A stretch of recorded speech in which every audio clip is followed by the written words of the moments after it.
Menteri Keuangan. Ini apa ini? Emas ditimbun seperti ini apa ini? Marah Pak. Berat besok hisabku di hadapan Allah ini. Haram hukumnya seorang pemimpin tidur enak, makan enak, sementara ada rakyatnya yang kelaparan. Ayo, buang semua ini emas ini, hambur ke rakyat. Gitu Pak. Semua stafnya tertunduk, sambil bergetar, sambil nangis. Wahai Amirul Mukminin, ketahuilah bahwa sekarang rakyatmu sudah kaya raya semua. Tidak ada satupun rakyatmu yang mau dikasih bansos, dikasih emas, nggak mau. Sudah makmur semua. Dan asal kau tahu, wahai Amirul Mukminin, sekarang ini di negeri yang kaya raya ini, engkaulah presiden termiskin sekarang ini. Jadi kalau engkau mau, ini emas untuk engkau saja. Rakyatmu sudah ada yang nggak mau. Merinding saya Pak. Bukan merinding apa, saya terbayang Jokowi, terbayang Prabowo, terbayang Puan Maharani saya ini. Hah?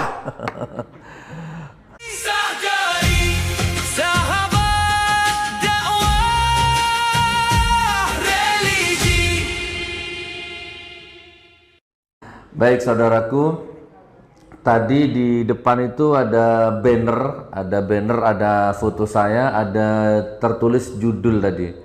Apa tadi judulnya tadi? Krisis kepemimpinan yang jujur. Kalau tidak salah, coba diingatkan kalau saya salah. Indonesia krisis darurat pemimpin yang jujur dan amanah. Itu bannernya di situ. Iya Bapak Ibu, saya tegaskan.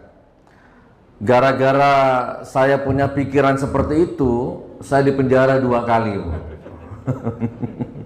Itu gara-gara saya berpikir seperti itu 10 tahun yang lalu. Pertama di Bareskrim 10 bulan. Yang laporkan Gus Yakut, Menteri Agama. 10 bulan. Tapi aneh, Gus Yakut ini dipanggil terus ke pengadilan sebagai saksi, tidak pernah datang. Katanya pencemaran nama baik Ansor, pencemaran nama baik Banser. Pelapor Gus Yakut. Nah harusnya pelapor ini datang sebagai prinsipal, sebagai saksi. Diundang dengan baik, diundang dengan layak, diundang dengan resmi oleh jaksa, nggak datang-datang. Tapi saya tetap divonis 10 bulan mendekam di penjara. Alhamdulillah ya, saya nggak menyesal. Waktu proses penyidikan saya ditawari opo. Waktu proses penyidikan saya ditawari, pengacara saya nemui saya. Saya tidak tahu pengacara ini jujur atau nggoda saya. Gus Nur, besok Gus Nur dibawa ke lantai 15 di Borgol pakai baju oranye, di konferensi pers kan. Nah ini ada titipan salam, kalau Gus Nur besok mau minta maaf ya kepada Ansor, kepada Banser, kepada Gus Yakut, maka besok Gus Nur bebas. Jadi tidak dilanjut perkaranya, SP3. Tapi alhamdulillah saya milih di penjara daripada minta maaf. Saya nggak mau minta maaf. Nanti saja kalau sudah disidang, fakta persidangan, terbukti saya salah, baru saya minta maaf. Sekarang tidak apa-apa, saya di penjara saja. Saya tanya sama anak istri saya, beliau juga mendukung. Ya sudah Bi, jangan minta maaf. Bukan berarti ego, ini amar ma'ruf nahi munkar. Soalnya tuduhannya saya memecah belah bangsa. Pasalnya itu. Saya pikir bangsa mana yang belah gitu kan? Cari bangsa mana yang belah. Rusia, Cina, Amerika, Indonesia, tidak ada bangsa yang belah Pak. Saya ini cuma rakyat biasa, jangankan mecah belah bangsa, mecah belah kelurahan aja saya nggak bisa. Itu. Lalu saya menimbulkan keonaran antar suku, antar ras, antar golongan, antar agama. Ini juga saya bantah di depan penyidik itu. Saya tunggu nanti di pengadilan. Kalau memang terbukti ada suku berantem gara-gara saya, baru saya minta maaf. Oh Madura sama Jawa berantem berdarah-darah gara-gara Gus Nur, baru saya minta maaf. Oh ada Kristen sama Hindu sama Konghucu sama Islam berantem berdarah-darah, baru saya minta maaf. Gitu bapak-bapak ya ibu. Jadi saya milih di penjara selama 10 bulan. Alhamdulillah. Enggak apa-apa. Lalu saya bebas 1 tahun di penjara lagi. Ditangkap lagi. Ijazah palsu. Bukan alamat palsu ya, ijazah palsu. Dituntut 10 tahun, divonis 6 tahun. Saya jalani 4 tahun. Ini baru bebas kemarin 3 bulan yang lalu. Sampai sekarang ijazahnya nggak pernah ada. Jadi kalau ada teman-teman berdebat di TV tiap hari, itu nggak ada kekuatan hukum, Pak. Ini kalau ada orang hukum ya. Saya ini di pengadilan, Pak. Saya ngomong sama jaksanya, Pak Jaksa, kalau Anda bisa mendatangkan ijazah aslinya, dan itu tugas Anda, bawa ke sini yang asli, ditunjukkan ke depan hakim, nanti kalau ada, saya cium kakimu. Itu videonya viral tuh. Dan saya akan minta maaf kepada Pak Jokowi. Dan saya akan minta maaf kepada media. Silakan datangkan ke sini. Dan itu hukumnya wajib sebagai fakta persidangan. Ternyata nggak datang, 6 bulan sidang. Nggak ada yang asli. Tapi tetap diketuk palu. 4 tahun saya di penjara. Memang Gus Nur harus salah, Gus Nur wajib salah, Gus Nur pasti salah. Repot sudah kalau gitu. Kenapa? Karena saya punya pikiran seperti yang ditulis di banner depan tadi itu. Indonesia ini krisis hukum, krisis keadilan, krisis pemimpin yang amanah. Saya jadi teringat, kalau salah dikoreksi ya, pada zaman-zaman khalifah yang dulu, salah satunya Umar bin Abdul Aziz. Pemilihan presiden itu kalau menurut syariat Islam murah, Pak. Tinggal rapat, tinggal apa namanya istilahnya, ya rapat, konsolidasi, tinggal tunjuk kamu jadi presiden. Mau ndak mau kamu jadi presiden. Selesai, murah biayanya. Nah waktu itu ada jutawan, hartawan, kaya raya namanya Umar bin Abdul Aziz. Ditunjuk, kamu sekarang presidennya. Apa yang terjadi Bapak Ibu? Umar bin Abdul Aziz nangis sejadi-jadinya. Takut dia nggak mau jadi presiden. Jangan saya, serahkan yang lain dulu. Jangan saya nggak kuat nerima amanah jabatan ini. Jangan saya. Kalau zaman dulu dikasih jabatan lari Pak, takut Pak, gitu kan? Tapi nggak mau, sudah de facto aklamasi, absolut voting, kamu jadi presiden. Karena sudah nggak bisa menolak, apa yang terjadi? Rumah istananya, kekayaannya semuanya disedekahkan ke negara. Itu saya berat ini nanti, hisapnya di hadapan Allah ini berat nanti ini. Daripada nanti ada seperak, 2 perak, 1 dirham, 2 dirham hartanya negara yang masuk ke dalam perutku, istriku, anakku, mending tak sedekahkan semua kekayaanku. Gitu kalau dulu Bu. Jadi istananya, hartanya semua disedekahkan ke negara. Nah lalu dia pulang ke istrinya, dia kabar istrinya. Sebelum istrinya dikabari, ditanya dulu, istriku, seandainya kamu suruh milih dunia atau suami, pilih mana? Gitu Pak. Coba istrimu tanya nanti, yang seandainya kamu suruh milih dunia atau abang, pilih mana? Kira-kira jawabannya gimana? Milih engkau suamiku, kan gitu ya. Itu begitu istrinya Umar bin Abdul Aziz. Tentu aku milih kamu. Ada apa gerangan duhai suamiku? Hari ini aku dipilih jadi presiden. Maka aku tidak punya pilihan, kita harus hidup sederhana. Kalau kamu memang memilih aku, ayo kita pindah ke rumah yang sederhana. Istana ini kita sedekahkan ke negara. Dan mulai sekarang kita jangan pakai baju yang di atas 6 dinar. Dia harus di bawah 6 dinar. Dirham, dinar, pokoknya di bawah 6 itu. Gimana istriku? Maka dengan senang hati, dengan bahagia dilepas semua perhiasan istrinya, dilepas semua ditinggalkan, disedekahkan ke negara. Sejak itu dia hidup sederhana sebagai presiden. Bahkan ada cerita familiar, malam-malam ada tamu, tok. Assalamualaikum. Waalaikumsalam. Siapa? Saya. Ya, presiden. Wahai Amirul Mukminin, perlu apa? Ada keperluan mendadak ya presiden. Oke, pribadi atau negara? Pribadi, presiden. Oh ya, silakan masuk.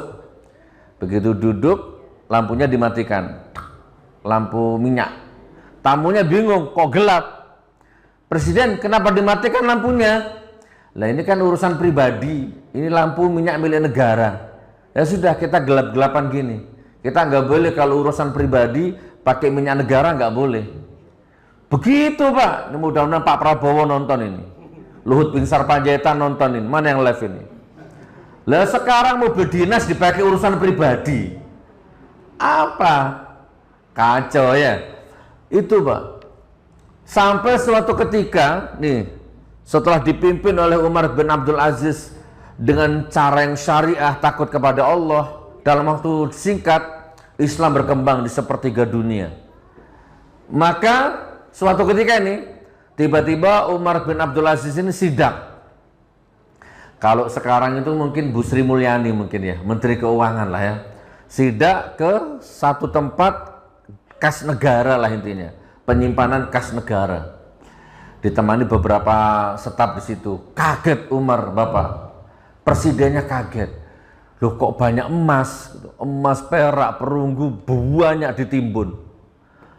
Marah, hei Sri Mulyani, gitu umpama ini, Menteri Keuangan, ini apa ini?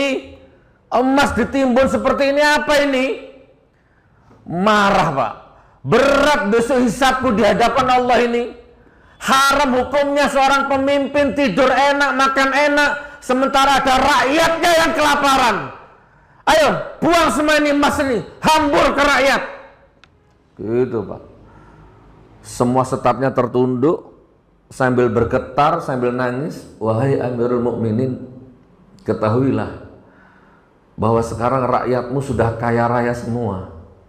Tidak ada satupun rakyatmu yang mau dikasih bansos, dikasih emas, nggak mau. Sudah makmur semua.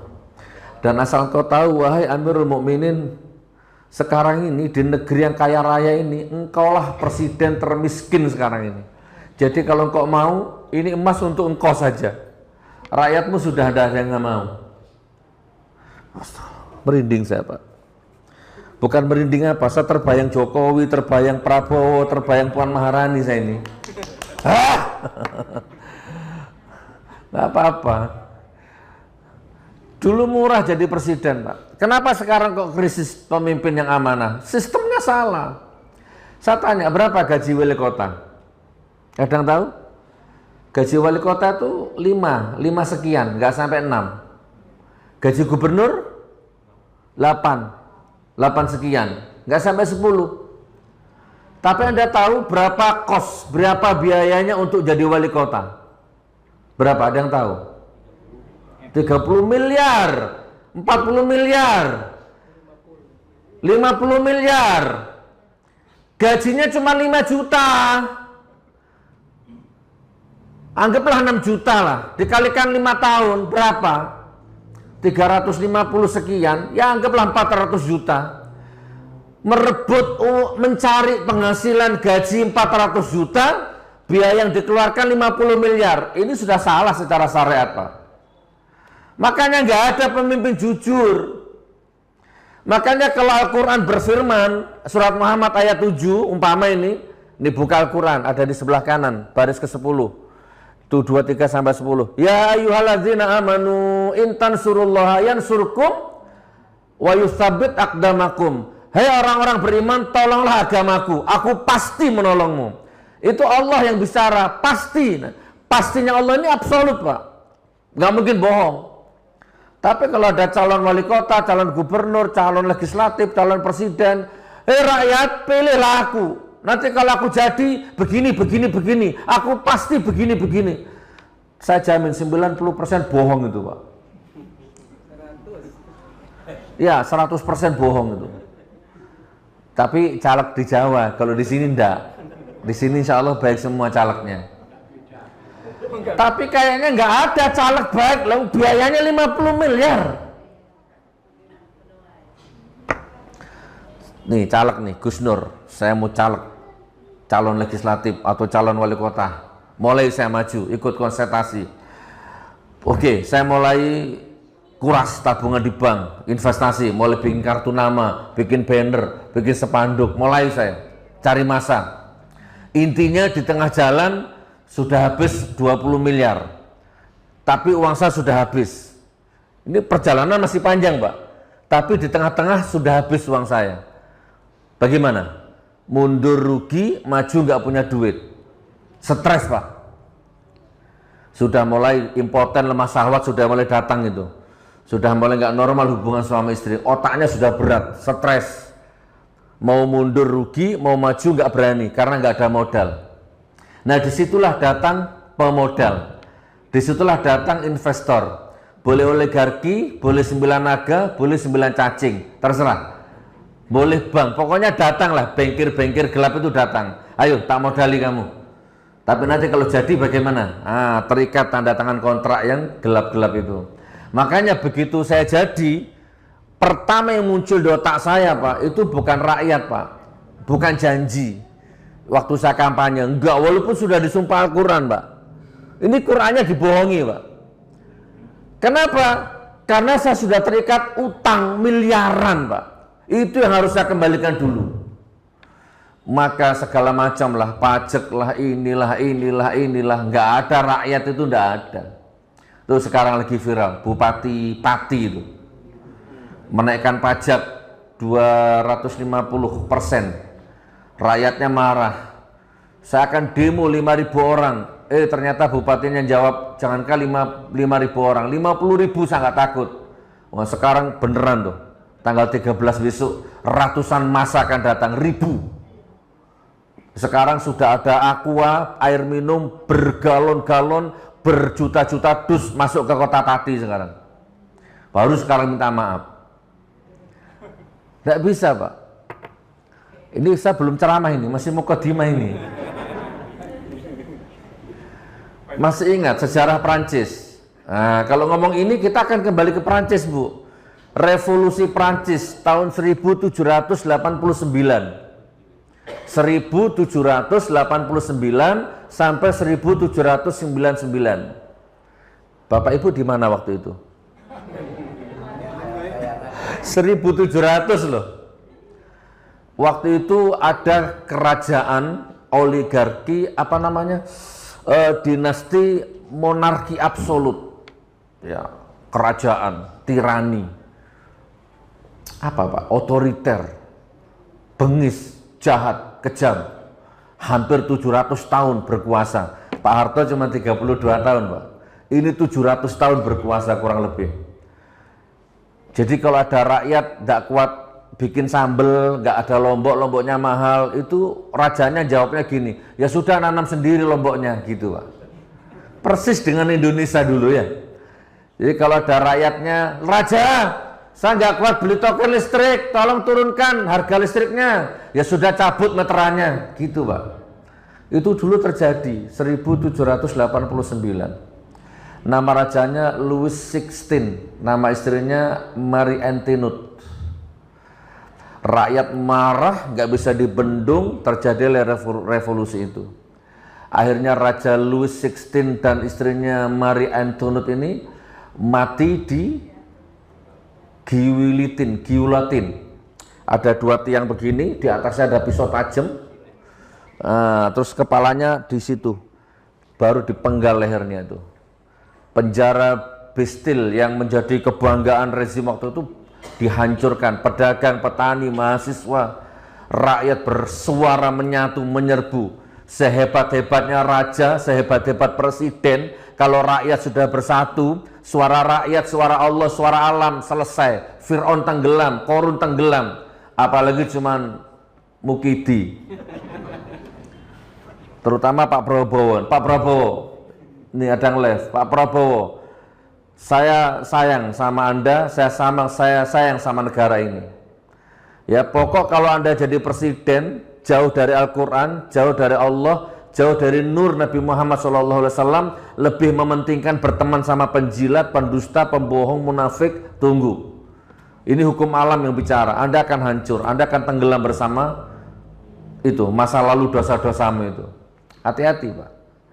Krisis kepemimpinan yang jujur, kenapa? Karena salah sistemnya. Untuk jadi pejabat aja 50 miliar. Allahu Akbar. Dan itu sebenarnya sudah diramal sama Rasulullah dalam satu hadis yang sangat sahih, sangat familiar, tapi saya lupa hadisnya. Coba diingatkan. sayati 'alan nasi sanawatun khadda'atu yusaddaqu fiha al-kadzib wa yukadzabu fiha as-shadiq wa yu'tamanu fiha al-kha'in wa yukhawwanu fiha al-amin wa yuntiku fiha ar-ruwaibidah. Qila wa ma ruwaibidah ya Rasulullah, kata sahabat. Qal rajulu tafihu fi amril ammah. Itu hadisnya.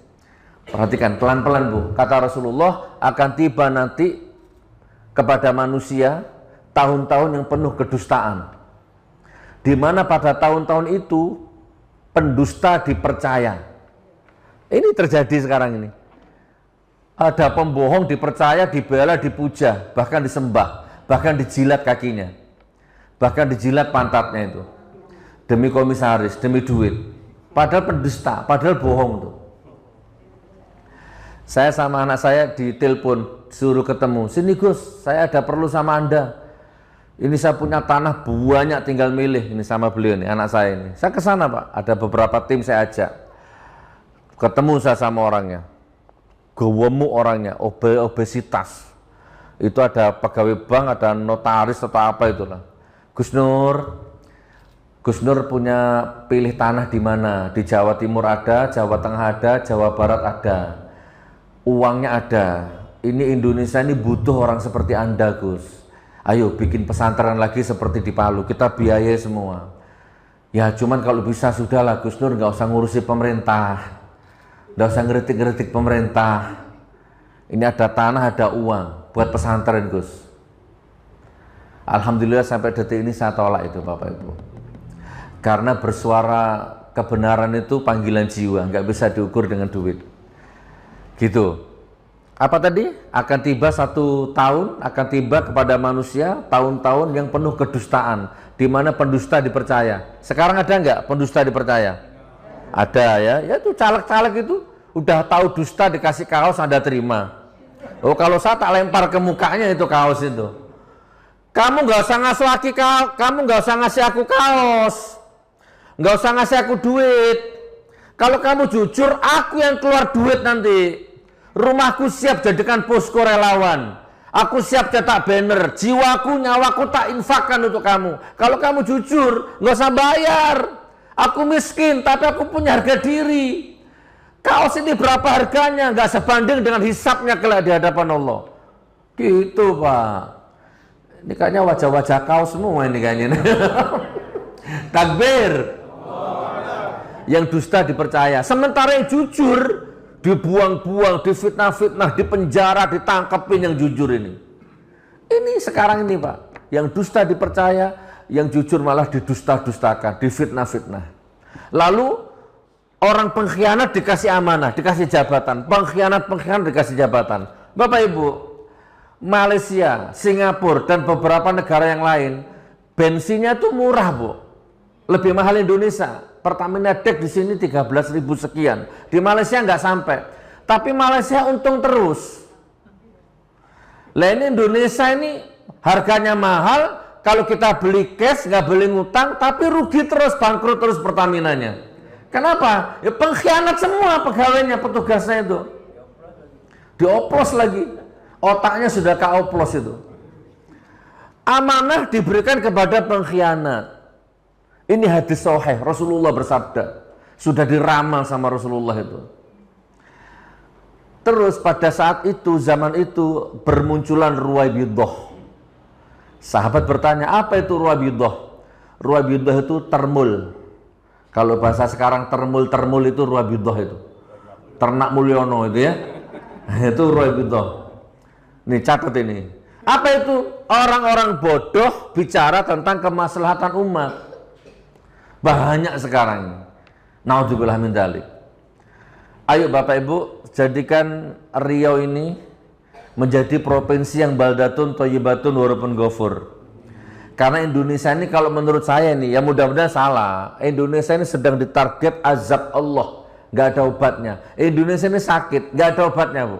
Apa obatnya? Ganti presiden. Bu, nggak bisa Bu. Presidennya sama. Kalau mau jadi presiden 70 triliun biayanya. Dari mana Pak? Nggak bisa. Obatnya cuma satu Bu. Tanahnya belah, kayak Nabi Lut itu ditenggelamkan istananya, digulung mati semua di situ. Nah itu baru sembuh Indonesia, Pak. Diganti orang baru, hibrida baru, bibit baru, pemimpin baru, hukum baru, sistem baru bisa, Pak. Tapi ini hanya saya, rakyat kecil.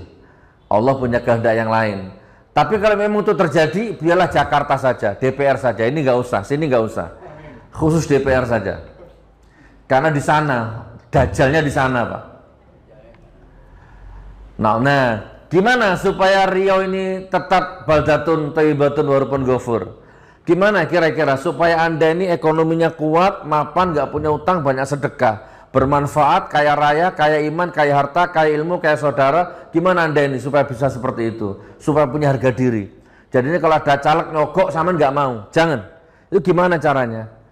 Nah itu saudaraku, amalkan surat Fatir ayat 29.